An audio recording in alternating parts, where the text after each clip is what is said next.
Bonjour, je m'appelle Ivan Alvé, talonneur à la SBH. Alors j'ai 26 ans, je suis né à Dijon. J'ai commencé le rugby dans une petite ville à côté, à Beaune. J'ai commencé au collège, en 5e, avec le sport-études qu'il y avait dans mon collège aux 5 heures. Et puis voilà, comme tout le monde, j'ai commencé le rugby parce que j'avais des copains qui y jouaient et j'avais envie de les rejoindre. Ensuite, après Beaune, je suis passé au pôle espoir de rugby de Dijon, où j'ai intégré l'équipe ABCD 15 pour le championnat de France à la Mercerie et Goderman. Et après, suite à ça, 3 ans au pôle, j'ai intégré le centre de formation de Béziers. Voilà, après je suis arrivé en 2017 du coup au centre de formation. J'y ai passé du coup quelques années avant d'intégrer les pros où j'ai joué mon premier match en 2021. Et oui, du coup plein de bons souvenirs avec les espoirs, de belles victoires. Surtout l'année du Covid où on fait une très belle saison et justement qui s'arrête malheureusement.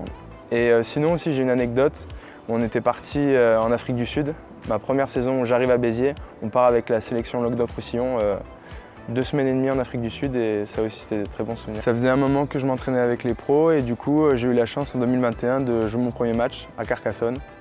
Et du coup oui c'était la journée 28 je crois. Et le contexte, on devait se maintenir en fait. Si on arrivait à avoir le bonus défensif, je me rappelle c'est ce qu'on s'était dit, on se maintenait en Pro D2, donc c'était un peu un match à enjeu quand même beaucoup. Et du coup, je rentre peut-être 8 minutes à la fin, quelque chose comme ça, pas longtemps, mais c'était énorme quoi, de connaître ces premières minutes en Pro D2 avec l'ambiance Albert Doumenc et c'était super, c'est un super souvenir. À la fin, on arrive à décrocher le bonus et on se maintient, donc c'est quelque chose qui m'a marqué. Ouais. Puis ensuite, il y a eu mon prêt à Valence Romand, c'était pendant la saison 2021-2022. Donc j'avais joué mon premier match la saison passée, j'avais fait un autre match aussi, j'en avais fait 2 je crois. Et du coup je savais que cette année on était 4, il y avait des talonneurs devant moi beaucoup plus expérimentés, comme Marco Pinto, Esther, Dorian Marco Pena. Et voilà, je savais que ça allait être compliqué d'avoir beaucoup de temps de jeu, donc on en a parlé avec le coach et il m'avait proposé d'être prêté à Valence Romand. Enfin, d'être prêté à Valence Romand, on ne savait pas encore, mais d'être prêté pour gagner en temps de jeu. Et du coup, on a cherché, puis on a trouvé Valence. Et puis, c'était une super expérience parce que, en fait, ça fait toujours bizarre de partir. Mais quand après tu fais le débrief et que tu vois que tu joues dans une autre catégorie que les espoirs et que tu joues contre des hommes, ton niveau progresse très vite parce que la nationale, c'était un très gros niveau. Puis ce qui a fait qu'après, j'ai pu faire mes armes et revenir à Béziers beaucoup plus serein. Du coup, je reste assez reconnaissant envers le club de Valence Romand pour ce qu'ils m'ont apporté parce que c'est vrai qu'ils avaient fait un pari, j'avais joué quelques matchs en Pro D2 mais pas grand-chose et ils ont misé sur moi et ils m'ont fait confiance pour réaliser leur saison de nationale où d'ailleurs on fait une belle saison puisqu'on va en demi-finale, même si on perd à la fin, ça avait été une super saison et voilà quoi, j'ai pu progresser et revenir meilleur à Béziers. Parmi les matchs qui m'ont marqué, il y a eu le match qu'on avait fait à Agen. C'était la saison 2022-2023, si je m'en souviens bien. Je revenais justement de Valence Romand et je grappillais du temps de jeu comme je pouvais. Et cette fois-là, je suis remplaçant à Agen et on fait un très gros match. Il y avait des conditions, je m'en souviens, il n'y avait plus, le terrain était mouillé, gras. Et on les accroche et en toute fin de partie, je rentre, mais pas si longtemps que ça, je pense un quart d'heure. Et avec les remplaçants, on fait une assez bonne rentrée et on est dans notre camp, dans nos 22 je crois, si je m'en souviens bien. On remonte le ballon un peu à la façon qu'on avait fait contre Brive. On remonte le ballon et jusqu'au 50 et au dernier moment, on a une pénalité pour nous aux 50 mètres. Et c'est là que Victor, justement, il prend son courage à 2 mains, il la tape et il la passe au dernier moment. Et là, après, c'était explosion pour l'équipe. On a célébré ça, après on était parti faire la fête et ça avait été un souvenir énorme. Et du coup, le second match qui m'a marqué, même si je ne l'ai pas joué, c'était le barrage ici contre Brive. Comment, sur cette dernière action, on remonte le ballon. C'est un essai de peut-être 50 mètres qu'on marque, où justement le travail des avants, des 3/4, tout le monde était lié. Et avec cette fin où on marque l'essai de Hans, sur le gong, c'est fini déjà.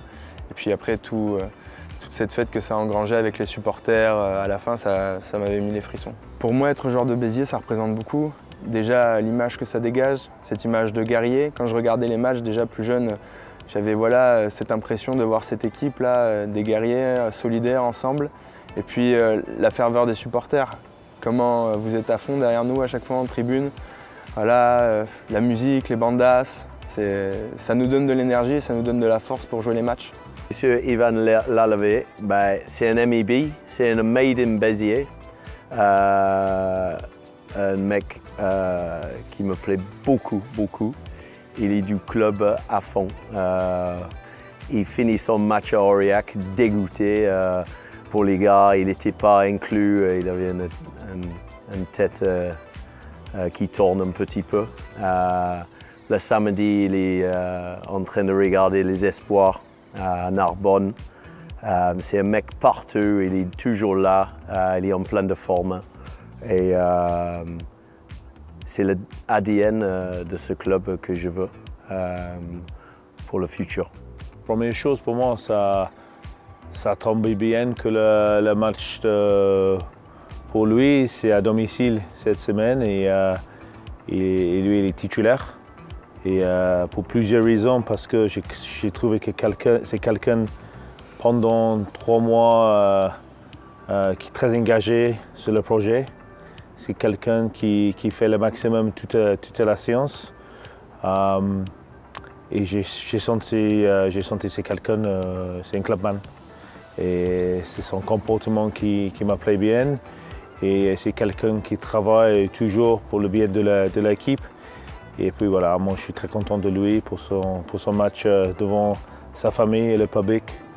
Et puis voilà, j'espère que tous les joueurs qui autour de lui qui fait le maximum aussi pour lui parce que c'est quelqu'un qui donne toujours le maximum à ses coéquipiers. Jouer 50 matchs à Béziers, pour moi, ça représente quelque chose de particulier parce que je suis arrivé voilà, à 18 ans, 2017. Je ne connaissais rien vraiment au rugby parce que je m'étais formé plus jeune, mais c'est là que tu découvres un gros club de haut niveau qui vise quelque chose de grand. Donc ça fait bizarre après d'ensuite d'avoir la chance de jouer quelques matchs, de monter les étapes et là d'arriver à 50 matchs, c'est vraiment quelque chose pour moi de super, quoi. Surtout quand on voit tout le chemin parcouru. Et puis la gratitude que j'ai pour ce club qui a misé sur moi et qui m'a gardé toutes mes années d'espoir, qui m'a formé et qui m'a permis d'être là maintenant. Pour la suite, ce que j'espère, je nous souhaite le meilleur. Alors des belles victoires à la maison, des grosses victoires, des coups à l'extérieur et surtout continuer à produire du jeu, se régaler nos supporters. Et le meilleur, quoi, et viser le plus haut possible. Jouer match après match, pas se poser de questions et faire du mieux qu'on peut, tout donner.